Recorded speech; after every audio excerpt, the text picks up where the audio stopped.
Hello friends, வணக்கம். Hello. இப்போ election சமயம் வார் வேறு நடந்துகிட்ருக்கு.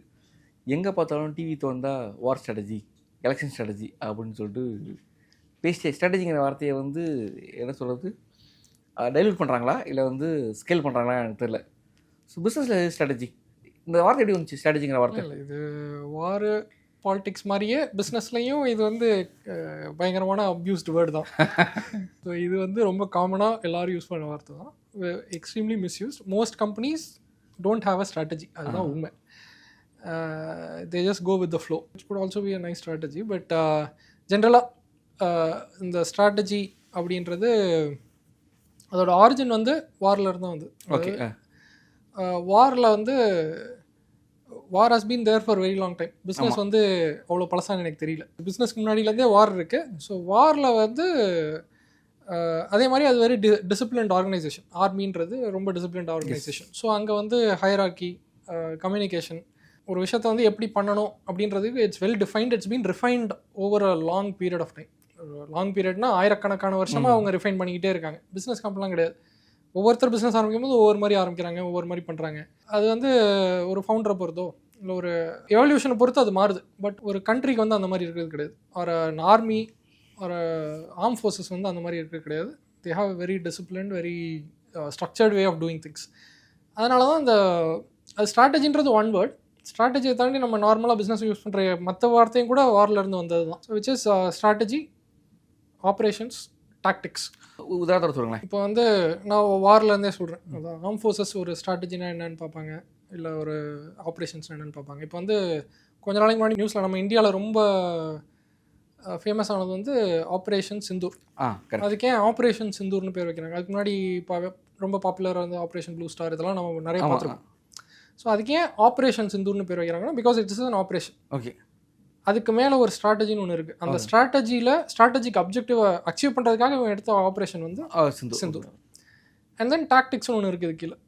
ஸோ டாக்டிக்ஸ்னால் என்னென்னா, அவங்க எடுத்துக்கிட்ட ஆப்ரேஷன் சிந்தூர் என்ன, நம்ம மிசைல் வச்சு அட்டாக் பண்ணணும், ஏர்ஃபோர்ஸ் வச்சு அட்டாக் பண்ணணும். This is what they sous as the mode of attack. இது ஒரு ஆப்ரேஷனல் டெசிஷன். ஓகே. நிறைய விதமாக பண்ணலாம். இப்போ அங்கே உள்ள லோக்கல் ட்ரூப்ஸை தூண்டி விட்டு வயலன்ஸ் இது பண்ணலாம். ஆர்மியை உள்ளே போக சொல்லலாம், பார்டரை கிராஸ் பண்ணி போக சொல்லலாம். You have lot of options. Financial pressure போடலாம். ஃபார் எக்ஸாம்பிள் அவங்களோட எக்ஸ்போர்ட் லைன்ஸ்லாம் இப்போ கராச்சி போட்டிருக்கு, அதை பிளாக் பண்ணிட்டோன்னு வச்சுருங்க. ஒரு பிளாக்கேட் அங்கே போட்டோன்னா they will not be able to import oil or do. So ஒரே அப்ஜெக்டிவ்க்கு நிறைய அச்சீவ் பண்ணுறதுக்கு நிறைய ஆப்ரேஷனல் வழி. Okay. we choose one operational route. Okay. இப்போ நம்ம அங்கே ஸ்ட்ராட்டஜிங்கிறது அவன் அட்டாக் பண்ணுறது தான். இந்த இடத்துல ஒரு ஓவர்ஆர்ச்சிங் ஸ்ட்ராட்டஜி என்னென்னா, பாகிஸ்தானை வீக்கன் பண்ணணும். Okay. Because they see threat on two fronts. ஒரு சைடு பாகிஸ்தான் இருக்குது, ஒரு சைடு சைனா இருக்குது. ஸோ நம்ம அட்லீஸ்ட் ஒரு சைடை வீக்காக வச்சுக்கலாம், அப்படி எடுத்துக்கலாம். அதே மாதிரி அவங்களோட நியூக்ளியர் டெட்டரன்ஸை இல்லை நம்ம அட்டாக் பண்ணாலும் அவங்க நியூக்ளியர் டெட்டரன்ஸ் இஸ் அ ப்ளஃப் அப்படின்னு ப்ரூவ் பண்ணணும். ஸோ இதெல்லாம் ஒரு அப்ஜெக்டிவ் அவங்க இந்த இதுக்காக வச்சுக்கிட்டது. ஓவர்ஆர்ச்சிங் அப்ஜெக்டிவ்னு பார்த்தா, நம்ம ப்ரீஎம்டிவாக அட்டாக் பண்ணுறத அந்த ஆப்ஷனை நம்ம விட்டுறக்கூடாது. இன்றைக்கி தேவையில்லைனாலும் வேறு என்றைக்காவது தேவைப்படும். இன்றைக்கி அது இந்த ஆப்ரேஷன் அதுக்கு ஒரு டெஸ்டிங் ரூம். நம்ம என்றைக்கு வேணும்னாலும் அட்டாக் பண்ண முடியும் அப்படின்னு காட்டுறது, நம்ம சுப்பீரியாரிட்டியை ப்ரூவ் பண்ணுறது. ஸோ இந்த மாதிரி நிறைய அப்ஜெக்டிவ் இருக்கலாம், எது வேணால் இருந்துக்கலாம், எனக்கு தெரியாது, அதனால் நான் இவ்வளோ சொல்கிறேன். ஓகே. பட் நம்ம சூஸ் பண்ண ஆப்ரேஷன் இஸ் ஒன். ஏர்ஃபோர்ஸ் வச்சு அட்டாக் பண்ணணும், பார்டர் கிராஸ் பண்ணக்கூடாது, மிசைல்ஸ் வச்சு attack. So this is what there is a strategy. இந்தியாவோட நேஷனல் செக்யூரிட்டியை செக்யூர் பண்ணணும், அதாவது இஸ் ஓவர் ஆர்ச்சிங் ஸ்ட்ராட்டஜி. அதில் பாகிஸ்தானை வீக்கன் பண்ணணும் அப்படின்லாம் இருந்திருக்கலாம். So those are all objectives. அதுக்கு there is one of this operation. There could be many operations. Most of the operations சீக்ரெட்டாக தான் இருக்கும், வெளியெல்லாம் சொல்ல மாட்டாங்க. நம்ம வார், ஒரு பேட்டில், இதெல்லாம் நடந்தால் தான் நமக்கு அது வெளியே தெரியும். இதை தவிர ஆப்ரேஷன்ஸ் நடந்துக்கிட்டே தான் இருக்கும். ஸோ இப்போ டாக்டிக்ஸ்னால் என்னென்னா, இப்போ நம்ம ஒரு அட்டாக் நடத்துகிறோம். இப்போ போகிறோம், ஒரு குரூப் ஆஃப் சோல்ஜர்ஸ், ஒரு 20 பேர் போகிறாங்கன்னா, ஒரு 4 பேர் they will cover the flanks. Okay.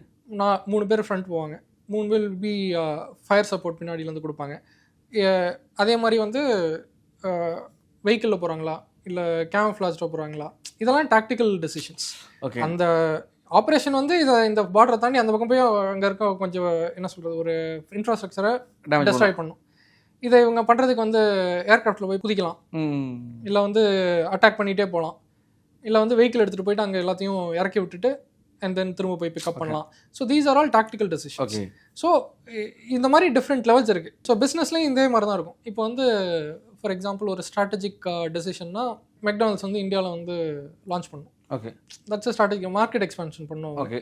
அதுக்கு வந்து நிறைய வழி இருக்குது. ஒன்று வந்து அவங்களே ஸ்டோர் ஓப்பன் பண்ணலாம், இல்லைன்னா லைசன்ஸ் கொடுத்து இன்னொருத்தர் ஆப்ரேட் பண்ண சொல்லலாம், இல்லை ஒரு மாஸ்டர் ஃப்ரான்ச்சைஸி பிடிச்சி அவங்க வந்து சப் ஃப்ரான்ச்சைஸி அவங்க வந்து டெரிட்டோரியலாக மேனேஜ் பண்ணுவாங்க, அவங்க சப் பண்ணலாம்.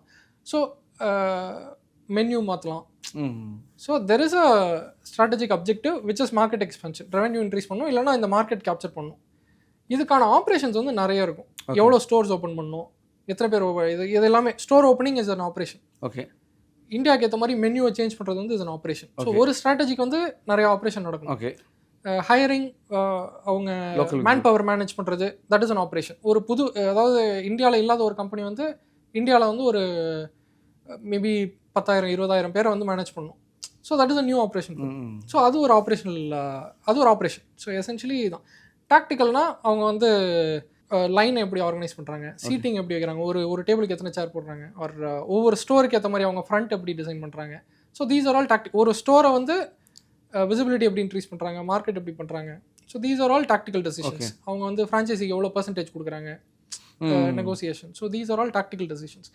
ஸோ இந்த மாதிரி ஒரு பிஸ்னஸ்ன்னு எடுத்துக்கிட்டாலும் சேம் பேரலல் இருக்குது. இப்போ ஸ்ட்ராட்டஜி, ஆப்ரேஷன், டாக்டிக்ஸில் யாருக்கு எந்த ரோல் இருக்குது? அதான் இந்த ஸ்ட்ராட்டஜி, ஆப்ரேஷன்ஸ், டாக்டிக்ஸ்னு பிரிக்கிறதுல முக்கியமான ரீசனே வந்து ரோல் டெஃபினேஷன் வந்து ரொம்ப ஈஸியாகிடும். ஓகே.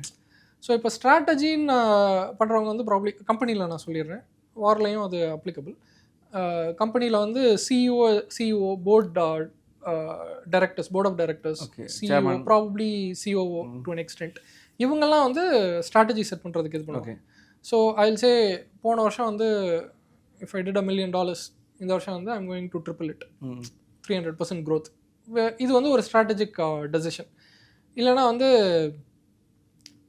இன்றைக்கி வந்து தமிழ்நாடு தான் எங்கள் market, I want to go pan India, அது வந்து ஒரு ஸ்ட்ராட்டஜிக் டெசிஷன்.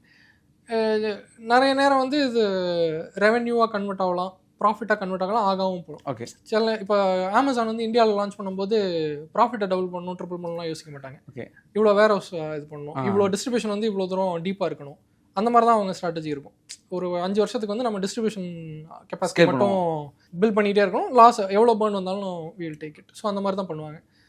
ஸோ இந்த மாதிரி டெசிஷன்ஸ்லாம் ஒன்லி த போர்டு அண்ட் அவங்க தான் எடுக்க முடியும். ஒரு வேர் ஹவுஸில் ஒர்க் பண்ணுறவங்களோ இல்லை கார்பரேட் ஆஃபீஸில் கோட் எழுதுறவங்களோ இந்த டெசிஷன்லாம் எடுக்க முடியாது. அதுக்கப்புறம் ஆப்ரேஷனல் டெசிஷன் வந்து நான் சிஇஓ வந்து சொல்கிறார், அவரோட கம்யூனிகேஷன் வந்து நம்ம இப்போ இந்தியாவில் லான்ச் பண்ண போகிறோம், வி ஷுட் அச்சீவ் இந்த வால்யூம் அச்சீவ் பண்ணணும் அப்படின்னு. அப்போ சிஓவோட ரோல் என்ன, இவ்வளோ இந்த வால்யூம் அச்சீவ் பண்ணணும்னா சரி நம்ம மெட்ரோஸ் ஃபஸ்ட்டு ஃபோக்கஸ் பண்ணலாம், மெட்ரோஸ் ஃபோக்கஸ் பண்ணால் இத்தனை வேர் ஹவுஸ் ஓப்பன் பண்ணணும், இத்தனை வேர் ஹவுஸ் ஓப்பன் பண்ணால் இவ்வளோ வெண்டர்ஸ் ஆன்போர்ட் பண்ணணும், இவ்வளோ வெண்டர்ஸ் ஆன்போர்ட் பண்ணால் இவ்வளோ கெப்பாசிட்டி வேணும், அந்த வேர் ஹவுஸோட கெப்பாசிட்டி இவ்வளோ ஒர்க்கர்ஸ் வேணும் நமக்கு அதை மேனேஜ் பண்ணுறதுக்கு, இவ்வளோ ஆட்டோமேஷன், இந்த மாதிரி சாஃப்ட்வேர் இம்ப்ளிமெண்ட் பண்ணணும்.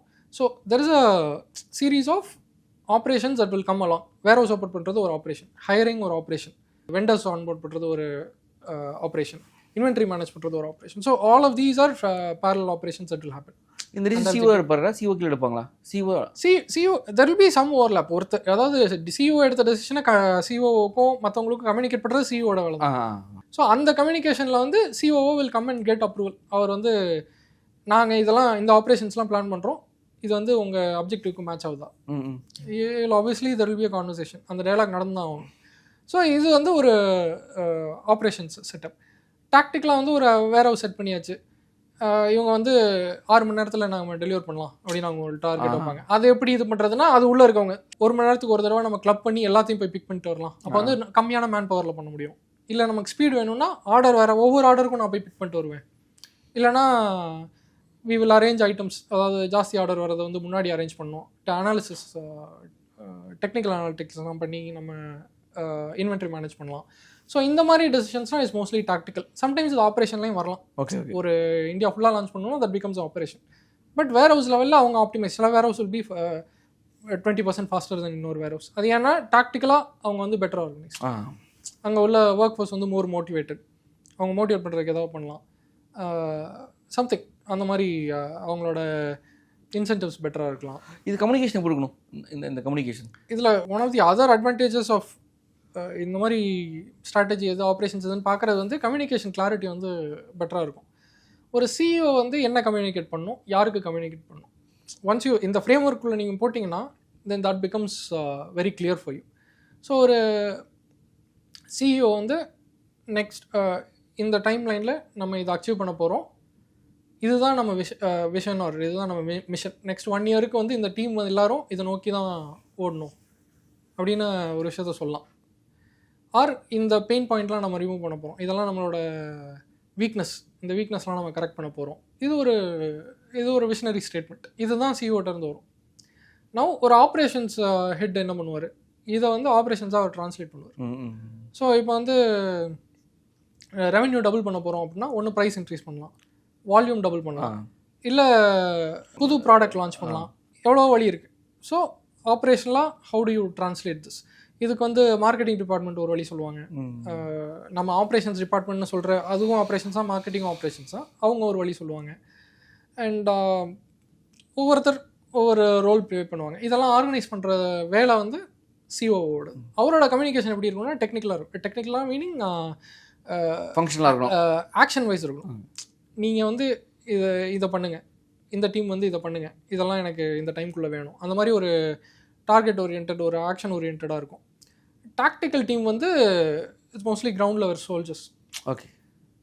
மார்க்கெட்டிங் வந்து டெய்லி என்ன க்ரியேட்டிவ் போகுது, அந்த க்ரியேட்டிவோட எது ஒர்க் ஆகுது, ஏபி டெஸ்டிங் மாற்றலாமா, எது பெட்டராக ஒர்க் ஆகுது, அந்த ஃபீட்பேக் எடுத்து திரும்ப ஆப்ரேஷன்ஸ் டீமுக்கு கொடுக்கலாம். ஃபார் எக்ஸாம்பிள் நம்ம வந்து ஃபெஸ்டிவல் இந்த வருஷம் வந்து ஃபெஸ்டிவல்லாம் நம்ம சேல்ஸ் இன்க்ரீஸ் பண்ணலாம் அப்படின்னு ஒரு சிஓ சொல்கிறாரு. Now the ground soldiers will have to give the feedback back to them. அது ஒர்க் ஆகல, டிஸ்கவுண்ட் ஒர்க்ஸ் பெட்டர். நீங்கள் வந்து ஃபெஸ்டிவல் பண்ணுறதை விட நார்மலாக டிஸ்கவுண்ட் போட்டு பண்ணிங்கன்னா, டிஸ்கவுண்ட்டோ இல்லை ரெஃபரல் போட்டு பண்ணிங்கன்னா we have better results. நீங்கள் அதுக்கேற்ற மாதிரி ஆப்ரேஷன்ஸை மாற்றுங்க. ஸோ இந்த ஃபீட்பேக் வந்து லூப்பும் கவர் ஆகும். ஸோ இதை விட்டுட்டு நான் வந்து டெய்லி போடுற கிரியேட்டிவை வந்து ஸ்ட்ராட்டஜிக்காக இப்படி பண்ணால் நல்லாயிருக்கும், இப்படி பண்ணால் நல்லா இருக்காது. So that's a long language. Lot of times வந்து ஆப்ரேஷன்ஸ் தான் ஸ்ட்ராட்டஜின்னு சொல்கிறாங்க. ஸ்ட்ராட்டஜிக்கான மரியாதையை போச்சுற மாதிரி தான் அடுத்த கேட்க நினச்சேன். ஃபார் எக்ஸாம்பிள் எல்லா இடத்துக்கும் இந்த கிளாஸ் யூஸ் ஆகுமா, ஸ்ட்ராட்டஜி, ஆப்ரேஷன், டாக்டிக்ஸ், இது எல்லா இடத்துலையும் யூஸ் ஆகுமா? ஆஸ் அ கான்செப்ட் அது அப்ளிகபிள் தான், அதில் டவுட்டே கிடையாது. ஆனால் இந்த சிஓஓ இந்த டெஃபினிஷன்லாம் வந்து எல்லா இடத்துக்கும் அப்ளை ஆகாது. நம்ம வியூவர்ஸே நிறைய பேர் ஆண்டர்பிரினர்ஸ், சின்ன பிஸ்னஸ் ஓனர்ஸ்லாம் இருப்பாங்க. ஸோ அங்கெல்லாம் வந்தால் சிஓ தான் சிஓஓ, சில நேரம் அவங்க தான் பேக்கேஜிங் பண்ணுறவங்க, வேர் ஹவுஸ் எம்ப்ளாயி. ஸோ இந்த மாதிரிலாம் நிறைய நிலைமை இருக்கும். அதாவது ஒரே பர்சன் வந்து மல்டிபிள் ரோல்ஸ் ப்ளே பண்ணுவாங்க. ஸோ அந்த மாதிரி பாயிண்டில் வந்து இதே ஃப்ரேம் ஒர்க் இப்படியே நம்ம எக்ஸ்பிளைன் பண்ண மாதிரியே ஒர்க் ஆகும்னு சொல்ல முடியாது. So there is a context to it. ஆனால் இந்த process will still be applicable. அந்த பிஸ்னஸ்க்குமே இன்றைக்கி வந்து நம்ம 1000 ரூபாய்க்கு இந்த ரெஸ்டாரண்ட்டில் விற்கிறோம், இதை வந்து நான் ஒரு 6 மாதத்தில் வந்து 10,000 ரூபாய் எடுத்துகிட்டு போகணுன்னா there is an operational plan to it. ஒரு பரோட்டா மாஸ்டர் ஒருத்தர் ஹையர் பண்ணணும், சால்னா வந்து ப்ராப்ளி இந்த டைம் எந்த டைமில் ஆளுங்க ஜாஸ்தி வராங்களோ அந்த டைமில் வந்து இன்வென்ட்ரி இருக்கணும். ஸோ இந்த மாதிரி சொல்கிறேன். அதாவது ஒரு இதுக்கு வந்து நான் ஒரு சிஓஓ போட்டு அந்த டெசிஷன் எடுக்கணும். But the process still exist. நீங்கள் தான் சிஓஓ, நீங்கள் தான் சிஇஓ, ப்ராபப்ளி நீங்கள் தான் பரோட்டா மாஸ்டரும் கூட சில நேரத்தில். ஸோ அதை வந்து அந்த கான்டெக்ஸ்ட் வந்து அவங்கவுங்க யோசிச்சு பண்ணிக்கணும். பட் இந்த ஸ்ட்ராட்டஜி, ஆப்ரேஷன்ஸ், டாக்டிக்ஸ்னு ஒரு விஷயத்தை பிரித்து பார்க்குறது வந்து is very useful. I mean I think it has helped in organising better. Super Francis. ஆக்சுவலாக ரொம்ப நாள் கழிச்சு ஒரு நல்ல ஒரு ஷோ பண்ண ஃபீல் இருக்குது. என்னென்னா நம்ம எலெக்ஷன் ஆரம்பித்தோம், வாரில் ஆரம்பித்தோம், ஆனால் வந்து இந்த ஃபிஸ்கல் இயர் ஆரம்பிக்கும் போது நிறைய இது பார்க்க ஆண்டர்ப்ரனருக்கு வந்து புரியும் எதெல்லாம் ஸ்ட்ராட்டஜி வச்சுக்கலாம், எதெல்லாம் ஆப்ரேஷன் வச்சுக்கலாம், எதெல்லாம் வந்து டாக்டிக்ஸ் வச்சுக்கலாம், எப்படி நம்ம டீமை மோட்டிவ் போடலாம் அவங்க புரிஞ்சுக்கணும்னு நினைக்கிறேன். Thank you Francis. Thank you. Okay, thank you.